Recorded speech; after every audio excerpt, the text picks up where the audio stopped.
The Power of One More by Ed Mylett. Picture this. There's a split second in everyone's life that changes everything.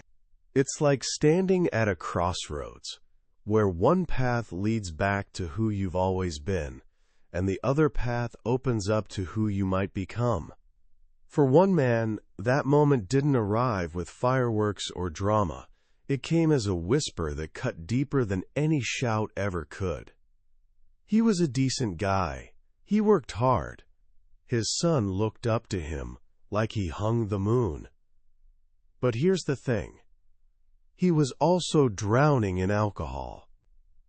For years, his whole family had been tiptoeing around his addiction, never quite sure if the man who came home at night would be the loving father or someone else entirely. They'd watched him try to quit before. They'd heard all the promises that evaporated like morning mist. But this time felt different. His wife looked him dead in the eyes, her voice carrying a weight that only comes from years of heartbreak finally hardening into resolve. She said, "Either you get sober, or you lose your family. This is it. No more chances." Faced with losing everything that mattered, the man turned to his young son, the boy who still believed he was a hero, and with tears streaming down his face, the first his son had ever witnessed, he choked out the words, "I have one more chance, Eddie. Just one more shot at getting it right." That little boy was Ed Mylett, and that raw, vulnerable moment with his father became the foundation of a philosophy that's now touched millions of lives. It's the beating heart of the book we're diving into today, The Power of One More. Look, this isn't your typical self-help book collecting dust on your nightstand. This is more like a treasure map to becoming the person you've always suspected you could be. Ed Mylett's story is pretty wild. He was a 3-time All-American baseball player, seemingly destined for the big leagues, until an injury yanked that dream right out from under him. But instead of letting that setback define his entire life, he pivoted. First, he became a counselor for troubled kids, and later, he built a business empire. Along the way, he discovered something crucial. The secrets to success aren't rocket science, but they do require a pretty specific shift in how you think about everything. Here's what I'm promising you today. By the time we're done here, you'll understand that shift. You'll learn why most of us are living life at a comfortable room temperature when we could be absolutely on fire. You'll discover why your biggest breakthrough might literally be just one more attempt away, and how some people manage to squeeze 3 days of productivity into a single 24-hour period. This is your roadmap to genuine happiness and real success, and it all starts with one beautifully simple idea: the absolutely transformative power of doing just one more thing. So where exactly do you start if you want to actually change your life? What's the first domino that needs to fall? Most people immediately think about changing their daily habits, or dumping their negative friends, or switching careers. But Ed Mylett argues that all of those things are just symptoms, not the actual disease. The real starting point, the absolute foundation of everything that follows, is your identity, who you believe you are at your core. He poses this gut punch of a question: are you willing to sacrifice who you are for who you could become? Here's the thing. Every single one of us has this internal thermostat for success. It got set during our childhood, based on what people told us, what we experienced, and eventually what we convinced ourselves was true about who we are.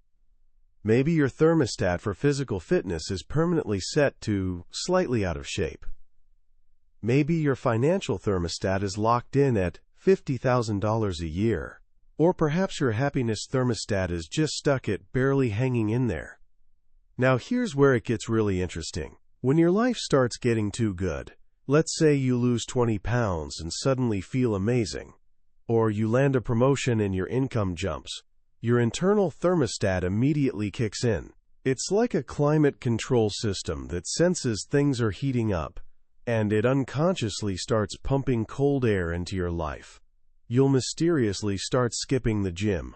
You'll make some questionable financial decisions. You'll somehow find a way to sabotage yourself and cool everything right back down to that familiar temperature you secretly believe you deserve. Your real-world results will never permanently exceed the settings of your own identity. So the first and most fundamental move in this whole game is creating what he calls your one more identity.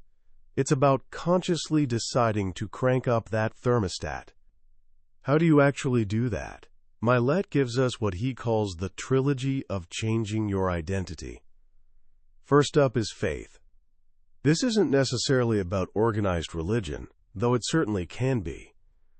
It's about having faith that you were created for something more. Mylett, who's deeply rooted in his Christian faith, puts it this way: God didn't create him in his image just so he could live a mediocre, lukewarm life. He believes he was designed for greatness.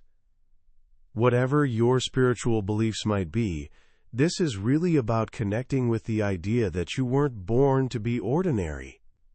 You were put here to do something remarkable. Second is intentions. So many of us constantly beat ourselves up about where we currently are. We obsess over our past failures like they're on repeat. Mylett says to completely flip that script. Instead of dwelling on what went wrong, start declaring your intentions. I intend to build a thriving business. I intend to be a loving and truly present partner. I intend to get in the best shape of my life. Your brain is like a supercomputer. It works on whatever programming you give it. When you feed it powerful, positive intentions, it automatically starts scanning for opportunities to make them real. And third is associations. You simply cannot remain a lukewarm person if you're constantly surrounded by people who are absolutely on fire. Proximity really is power. The traits, the beliefs, the standards of the people you spend the most time with will seep into you whether you realize it or not. You need to audition your inner circle like you're casting for a movie. Ask yourself honestly, do the people closest to me have things in their life, their success, their peace, their relationships, their health, that I desperately want in mine? If the answer's no, you might need to seriously expand your circle. Changing your identity is where everything begins. It's like upgrading your mind's entire operating system. But once you've installed this new identity, how do you suddenly start seeing opportunities that were completely invisible to you before? This brings us to one of the most practical and honestly mind-bending ideas in the whole book: learning to live in your own matrix. Remember in the movie The Matrix, when Neo finally learns to see the world not as solid objects but as streams of green code he can actually manipulate? Mylett says we all have access to our own version of this, and it's called the reticular activating system, or RAS for short. Think of your RAS as the bouncer at the door of your consciousness. It's a filter that decides what information actually gets your attention and what gets ignored.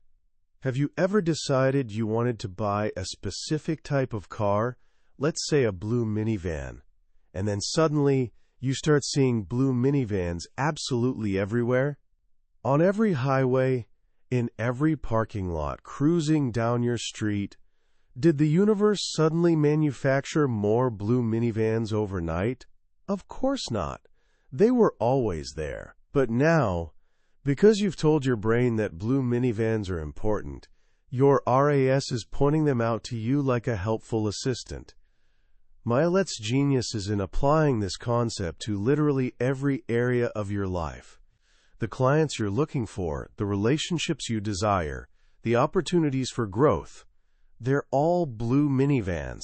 They're already all around you right now. You just haven't programmed your RAS to actually notice them. So how do you program it? Through repeated, almost obsessive visualization and focused thought.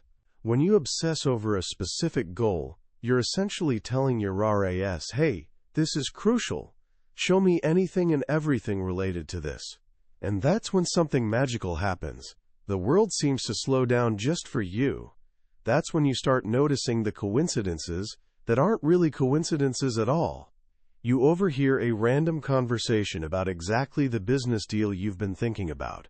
You bump into precisely the person you needed to connect with. The opportunities reveal themselves because you've finally tuned your mental frequency to the right channel. This is basically the choice Morpheus gives Neo, the blue pill or the red pill.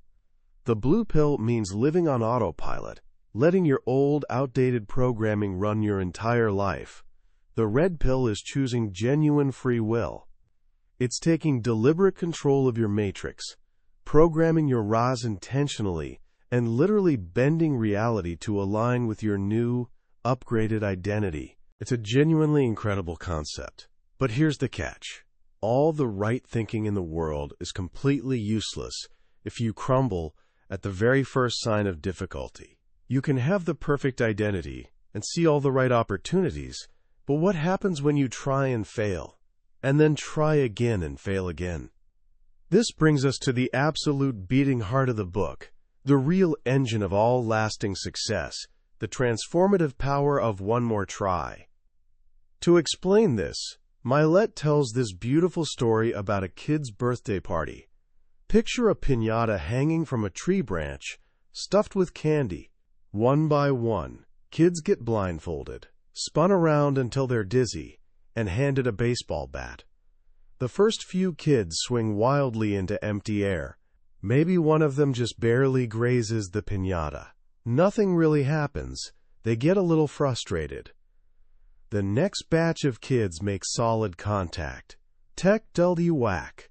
The piñata swings back and forth, but it doesn't break open. From the outside, watching all this, it looks like absolutely no progress is being made. But here's the secret that changes everything. With every single hit, even the ones that seemed to accomplish nothing, the piñata was breaking down on the inside.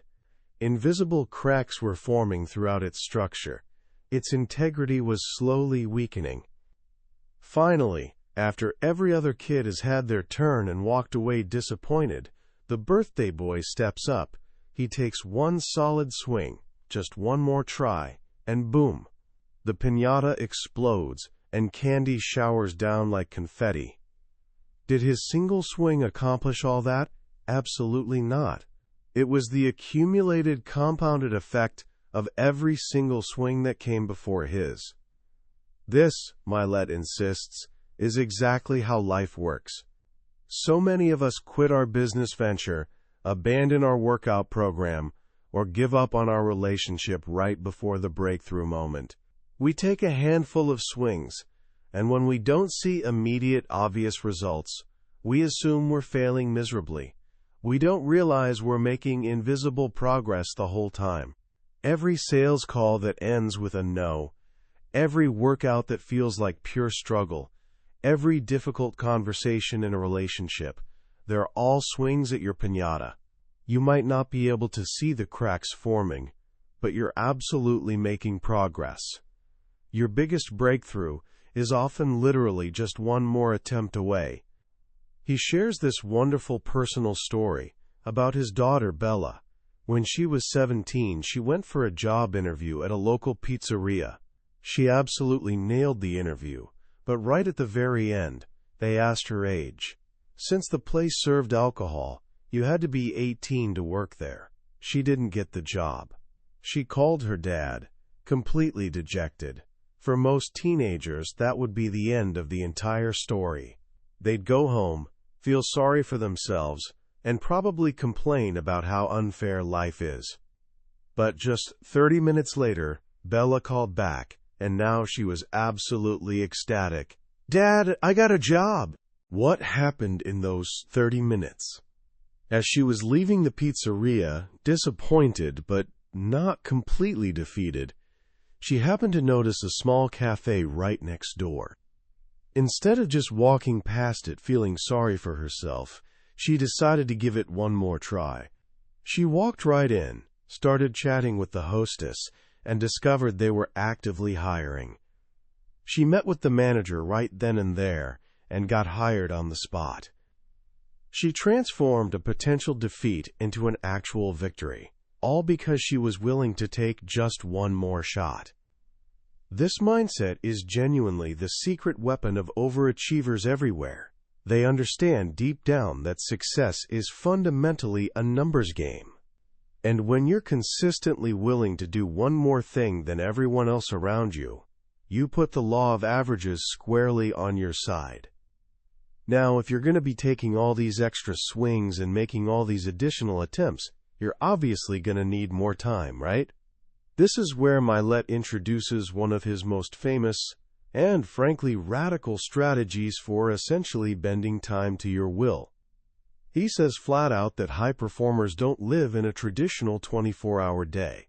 The 24-hour day is an outdated concept left over from a pre-internet world. In today's hyper-connected reality, we can accomplish in a single hour what used to take an entire week. Our collective ability to compress time has multiplied exponentially. So here's his approach, and it's brilliant. He's trained his mind to see his waking hours not as one long, endless day, but as 3 completely separate days. His first day runs from 6 in the morning until noon. His second day runs from noon until 6 in the evening. And his third day runs from 6 in the evening until midnight. Think about the psychological power packed into this framework. When you only have a 6-hour day, your sense of urgency absolutely skyrockets. You don't waste time scrolling or procrastinating. The finish line is always close enough to see. A sprinter in a 100-meter dash runs with completely different intensity than someone running a marathon. By deliberately shrinking the time frame, Mylett transforms his entire work life into a series of all-out sprints. While the average person is living through 7 days a week, he's living 21. Think about the compounding effect of that advantage over a month, a year, an entire decade. You're literally experiencing 3 times the productive life as everyone else around you. It's not about grinding yourself into dust. It's about squeezing all the wasted air out of your day and approaching your time with intense, laser-focused urgency. This level of sustained performance, this relentless drive, has to be fueled by something deep within you. It's not just about what actions you take, but how you actually feel while taking them. This brings us to the absolutely critical topic of managing your emotions. Mylett introduces this powerful concept he calls your emotional home. He says that each of us, every single day, experiences basically the same 5 or 6 emotions on repeat. It doesn't really matter if we win the lottery or get a flat tire on the freeway. Our mind is literally conditioned to find a way back to its familiar emotional state. It's our home base. For some lucky people, that emotional home is filled with joy, passion, excitement, and gratitude. For others, unfortunately, that home is filled with constant worry, frustration, insecurity, and fear. They don't consciously want to feel that way, but it's what's familiar to them. Their brain is essentially wired to actively seek out those specific emotions. The key to living a genuinely blissful life, he argues, isn't to acquire more stuff, but to consciously renovate your emotional home. You have to become an emotional declutterer, like Marie Kondo, for your feelings. First, you have to ask yourself this crucial question: what are the 5 or 6 emotions I most want to experience every single day? Maybe it's love, excitement, peace, confidence, and pure bliss. Once you've decided, you must become absolutely intentional about finding opportunities to feel them. You activate your reticular activating system, your personal matrix, to actively look for them. If you decide you want to feel grateful, your brain will immediately start finding things to be genuinely grateful for. If you decide you want to feel confident, your brain will hunt for evidence to support and strengthen that feeling. So many people have this sequence completely backward. They think, once I get that car, or that house, or that dream job, then I'll finally be happy.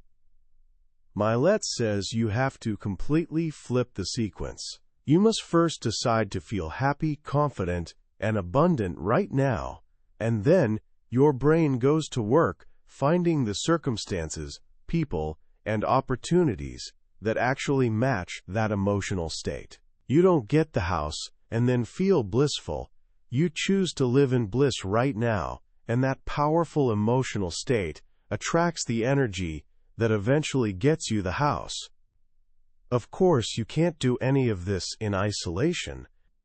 The people you deliberately bring into your life, your associations, play an absolutely huge role in determining your emotional state and your overall trajectory towards success. Mylett asks us to visualize our relationships as a classic bullseye target. At the very center of that target is you. The ring closest to you represents your inner circle, your spouse, your absolute closest friends, your most trusted mentors. The next ring out contains your broader circle of friends, then acquaintances, and finally, complete strangers occupy the outermost ring. He says the single most important thing you can possibly do is become a vigilant gatekeeper of that inner circle. He offers a stark but incredibly effective way to audit these crucial relationships. Look carefully at the 2 or 3 people you've spent the most time with over the last 90 days.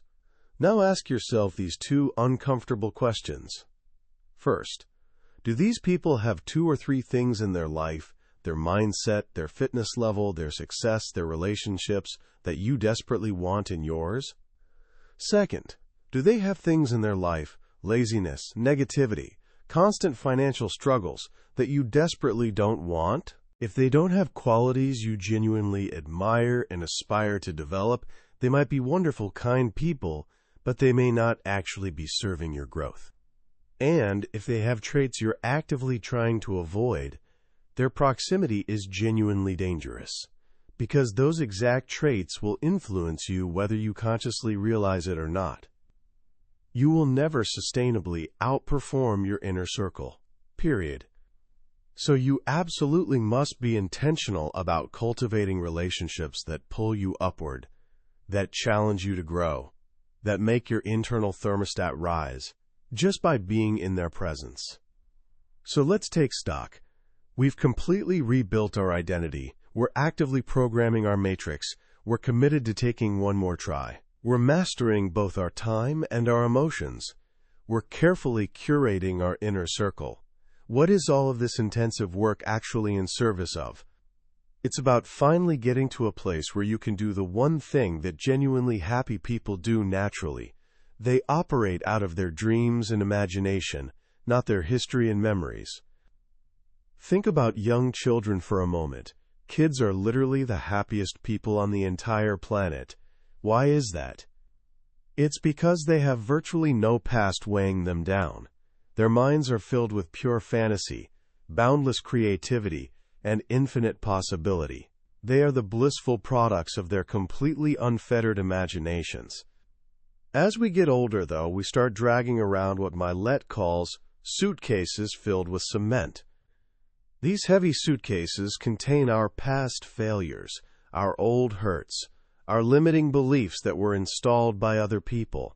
They're incredibly heavy, but they're also familiar, so we're genuinely afraid to put them down. We use this flawed, painful past to create a limited vision of the future, and then we go out and actually live out that limited future, constantly wondering why we feel so stuck and frustrated.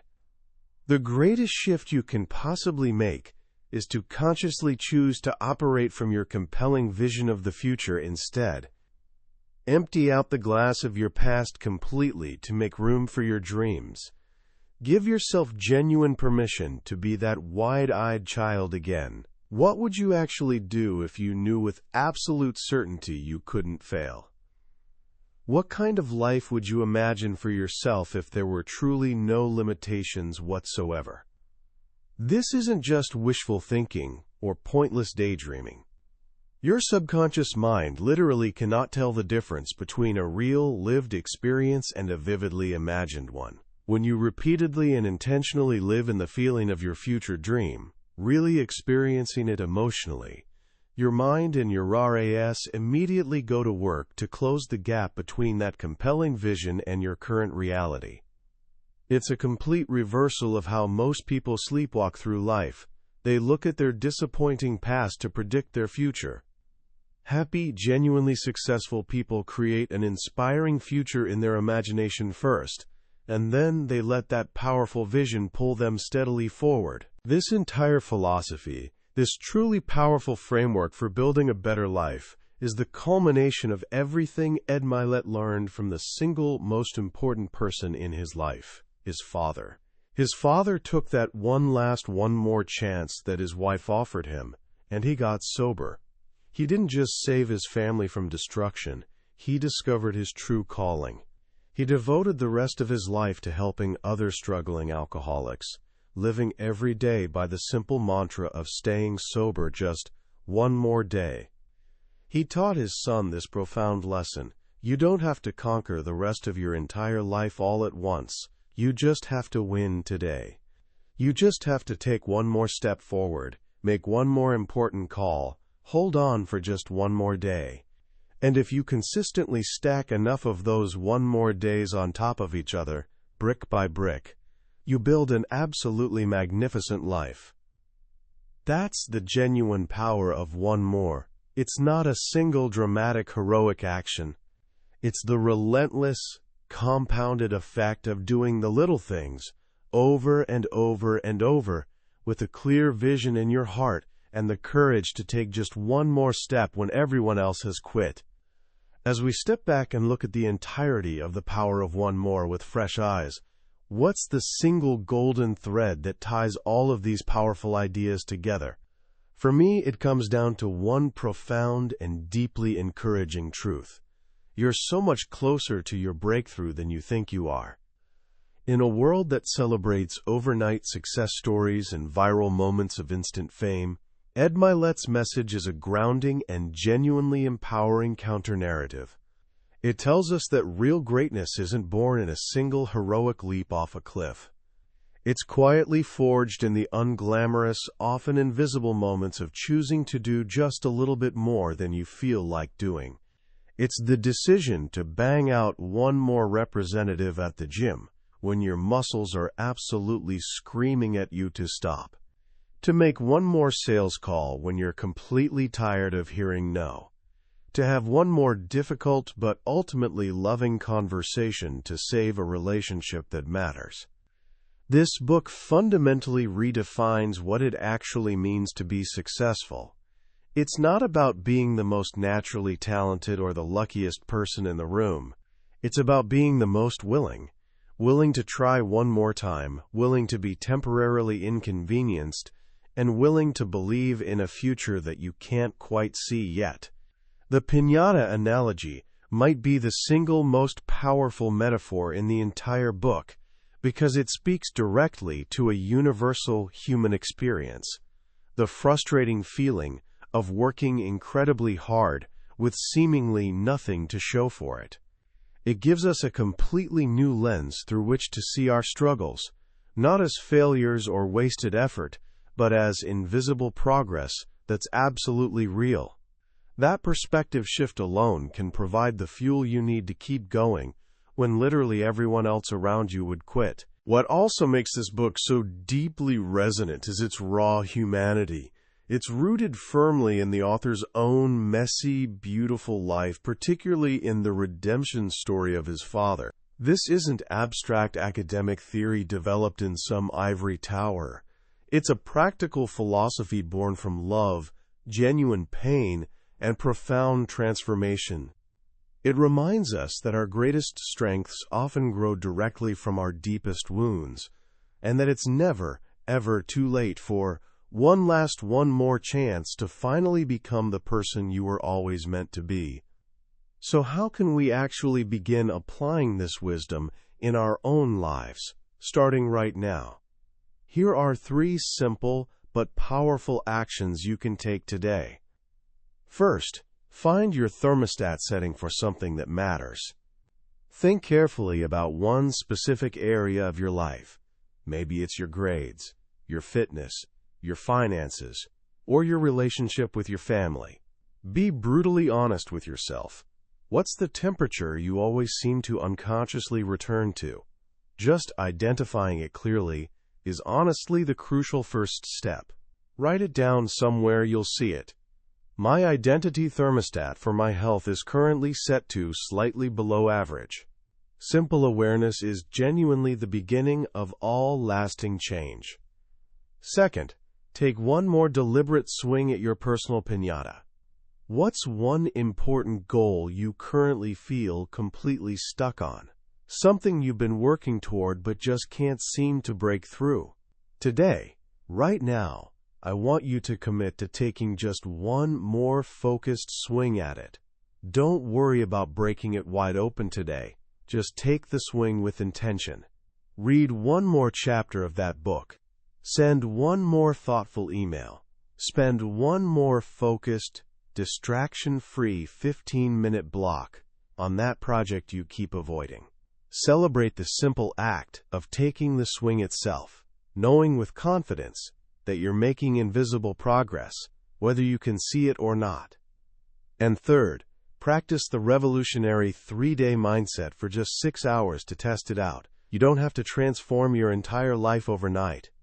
Just for today, from noon to 6 in the evening, treat that specific block of time as its own complete day with a clear beginning and end. See how dramatically it changes your focus and your sense of urgency. See how much you can actually accomplish when the finish line is just a few hours away, instead of at the vague end of a long, daunting day that seems to stretch forever.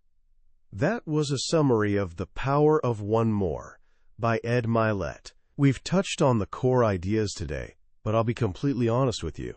A summary is like looking at a glossy postcard of the Grand Canyon. It can show you the general view, but it can never truly replace the feeling of standing on the actual edge yourself, feeling the wind and seeing the colors shift. The real magic of this book happens in those quiet moments of reading, when a particular story or even a simple phrase connects with something deep inside you in a way you didn't expect at all. This summary is like a map showing you where the treasure is buried, but the book itself is the actual journey of digging it up. If anything we've talked about today has genuinely sparked something in you, I really encourage you to grab your own copy. Reading it isn't just about passively learning information. It's an active experience that can genuinely change the way you see yourself and the real possibilities for your life. Also, if you found this journey valuable and want more like it, please take just a moment to click that subscribe button. We explore a genuinely life-changing book from the billionaire's bookshelf in every single episode, and by joining our growing community, you're making a real commitment to your own continuous growth. Let's keep learning and deliberately building our best lives together.